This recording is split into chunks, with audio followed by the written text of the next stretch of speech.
Yun, so good day mga kalapatids, no? So may bad news na naman tayo.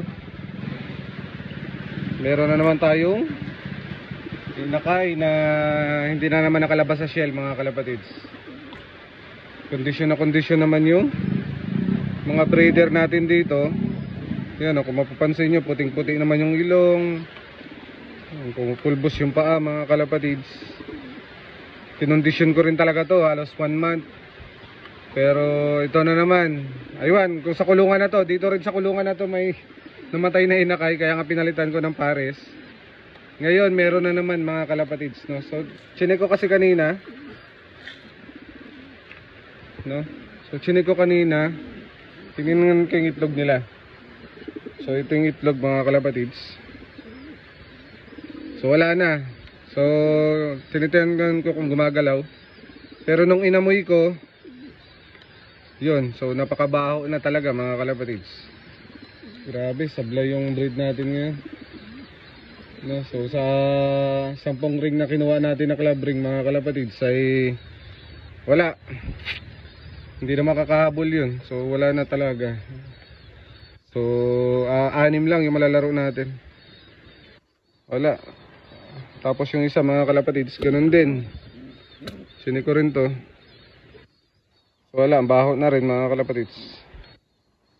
So dalawang inakay na naman ang hindi nakalabas sa shell mga kalapatids. So kulang pa siguro sa kondisyon yung pares ko, no?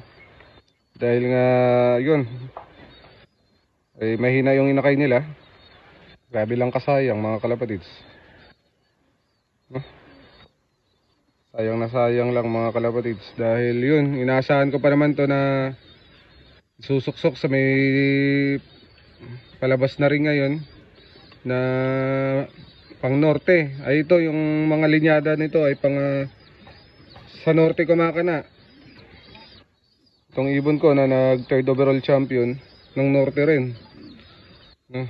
So ito, kapatid niya pero ano lang sa magulang. Magkaiba lang ng nanay. Pinares ko sila para halos hindi magkalayo ng linyada. Pero ganun pa man mga kalapatids, wala talaga. Nakakapanginayang lang. Yung unang pair natin, ganito rin yung nangyari dito sa loob dito. Sa kulungan na to. Ngayon, ganun na naman ulit. Ano lang. Nakakalungkot na nakakainis. Sayang yung panahon. No, sayang yung panahon na nilaan natin. Tapos syempre may pinaghahandaan kasi tayong ring na kailangan masuksok sa dalawa na to panghabol, ano nga, hinahabol natin. Pero yun, wala eh.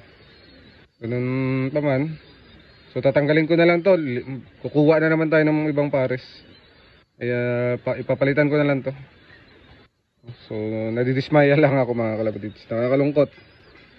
Yun, so hanggang dito na lang mga kalapatids. Bye.